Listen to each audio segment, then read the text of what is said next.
she sensed this was a good time to get out. I love this place! Well, how are you all doing today? Hope you're having a great day. Yesterday, April 17th, 2024, as I record this, Cynthia Williams resigned her position as president of Wizards of the Coast. There's been a lot of speculation about what could have happened, and honestly, right now, nobody knows except for Cynthia and the higher-ups at Hasbro. I talked a little bit about this in a recent live stream, and actually RPG Pundit slightly disagreed with my analysis and made a video on his insights. And while Pundit knows quite a bit about the creative side of RPGs, I think I can glean certain things based on my experience in corporate America, as well as being a CPA. I'm not an expert on Hasbro or their financial situation, full disclosure, but I think I can offer an opinion in the absence of evidence as valid as anyone's as to what went on. Let's look at the wording of the press release, which was timed with their first quarter filing to the SEC. She is resigning, not getting fired, as far as we know, and her last day is going to be April 26th. They say we're excited for Cynthia to take the next step in her career and grateful for the contributions she's made in her more than 2 years at Wizards of the Coast and Hasbro. We wish her the absolute best in her next endeavor. We started the search for our next president of WotC and hope to have a successor in place soon. All right, so being in corporate America for almost 25 years, I can tell you that this does not appear to be an acrimonious parting on first glance.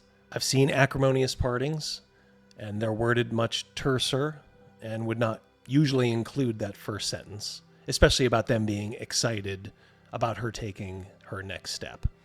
It would usually be an announcement of the separation, followed by a dispassionate thank you and good luck in the future.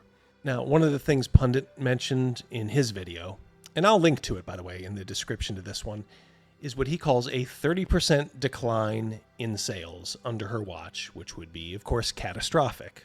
And it certainly sounds catastrophic, I know. But I believe this actually refers to a 30% decline in their entertainment division specifically, which is mostly a result of the underperformance of Honor Among Thieves, the D&D movie. That 30% decline was projected to eat up 3 to 6% of the revenues last year. This all actually happened last year. And I would anticipate maybe a minor spillover effect for 2024. So if this is what Pundit was referring to, this is sort of old news. Now you can lay the failure of Honor Among Thieves at the feet of Williams if you want, and that depends on your point of view. Some believe that the buck stops with the CEO regardless. So you get the blame when things go wrong, regardless of when it was conceived, but you also get the credit when they go right, regardless of when something was conceived.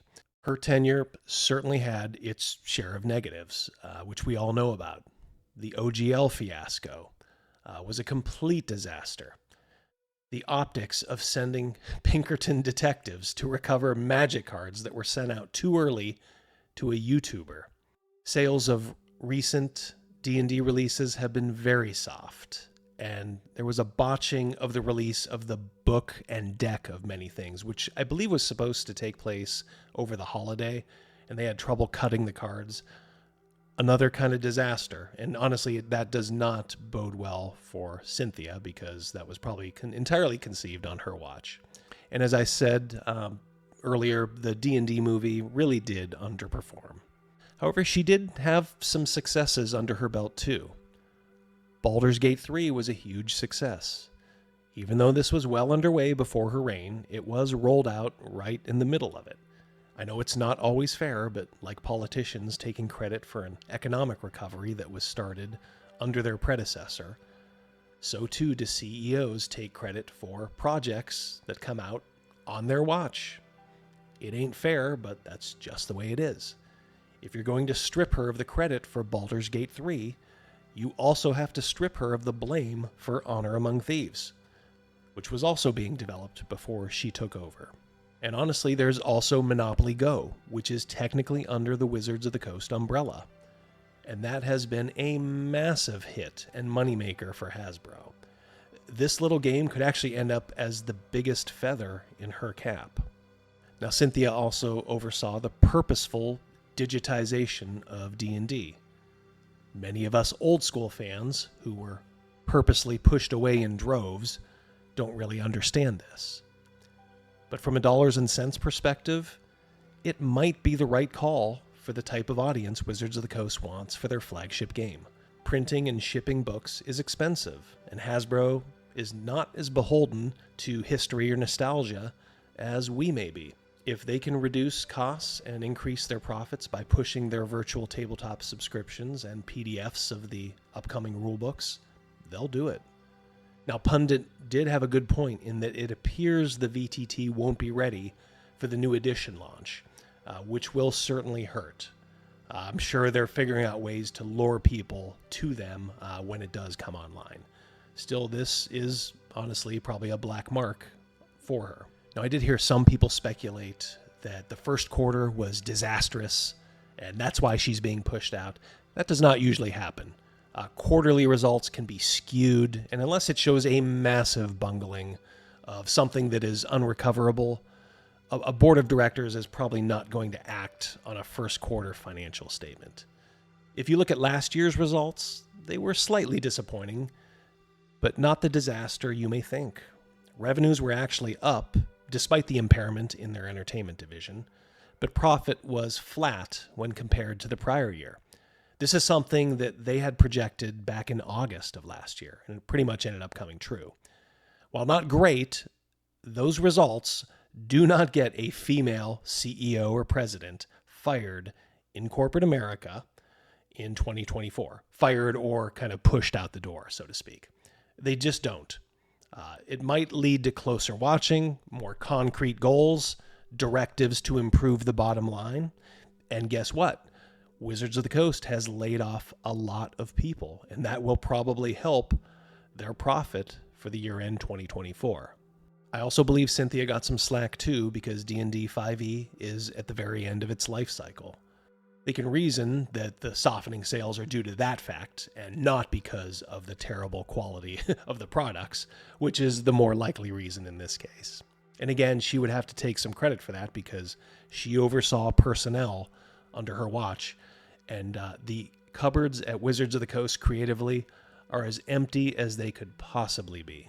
But on the whole, to me, this all adds up to someone who is still leaving on their own terms, even if they were probably going to watch her closer. And even though her reign could only be considered mediocre from a financial point of view at best, and pretty subpar from a PR perspective, there is the phrase failing upward in corporate America, and that could certainly apply here. But I don't know if she was the disaster, relatively speaking, many think she was. And actually, the last half of Pundit's video is great, where he kind of goes away from the technical perspectives, which I think is not his strong point. But he kind of talks about the philosophical makeup of people like Cynthia and her higher-ups. And it really is worth a watch. You definitely should watch that part of the video closely because he is bang on from that perspective. Cynthia will fail upwards. She will end up at another company, and she will probably be mediocre there at the best. Maybe not a complete disaster, or who knows, may be a complete disaster. But she will continue to find employment while probably better people are passed over. Now, that does leave a question. Why did she leave? My guess as to why she left is that she either got a better offer or she sensed this was a good time to get out. Let's face it, right now, it's hard to determine what the final result of the OGL quagmire will be on sales of the new edition. Perhaps it's best to get out before that can be quantified if sales are lackluster for one D&D. We already know that there's now a dearth of talent, as I mentioned, working on the new edition. It appears it's going to be so similar to 5e that people will probably start to wonder what all the fuss was about and why they paid so much money for it. And if there are differences, there's a fair chance they'll be bungled by the people that are currently there. Many of which also have fanatical, political, and social leanings, something I've documented plenty of times before on this channel. In this case, the adage of follow the money may apply. If she sniffed a stinker that's going to bomb financially and cut into her bonus, now actually might be a really good time to bail out. I think some people are also maybe not looking at the big picture, not seeing the forest through the trees, as it were. I mean, are you saying that if they were kind of pushing her out the door, that Hasbro all of a sudden has given up the ghost of WotC, and they're now sick and tired of what's going on over at Wizards of the Coast? Now they're just going to focus on what's best for the bottom line? Of course not. Hasbro CEO Chris Cox oversaw a lot of the leftist rot at Wizards of the Coast. He's likely fine with many of the steps she made, probably including the attempted revocation of the OGL. That may have even been something he wanted to do, but wasn't willing or able to. We'll probably not know whether that was completely her call or something that had been on the table as an option for a while. If it was, her superiors at Hasbro might have understood that it was just a calculated risk to save future money, but it just simply didn't work out. Again, obviously I'm not defending that horrible decision, but there are other ways to look at it aside from a gamer's perspective. In the end, I don't think, behind the scenes, they were overly pleased with her performance, but I also don't think they were anywhere close to firing her or pushing her out after only 2 years of mixed financial results. I'll wager they're just as mad that she bailed out after only 2 years and didn't stay for at least a few more. Executive searches can be a little expensive and a bit of a hassle.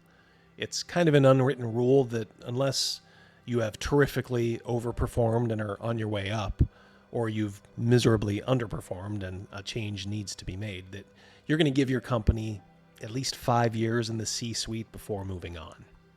Now, as I mentioned in the live stream covering this, people in the OSR neck of the woods should be able to look at all of this a bit dispassionately.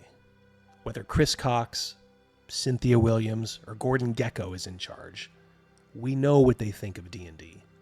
We know what they think of traditional fans. I'll keep covering them because it's interesting and people seem to want to talk about it, but there's also no need to get overly emotionally involved. Wizards of the Coast is the girlfriend that broke up with us years ago. We're the ones who are going to look foolish if we still pine for them and think any day now that, they're going to come around. They will not. They're gone, which means D&D is gone. Move on and play earlier editions of the game or many of the great OSR games out there, which are both the spiritual ancestors and the inheritors of the D&D brand. I mean, what's in a name anyway? Oh, shit.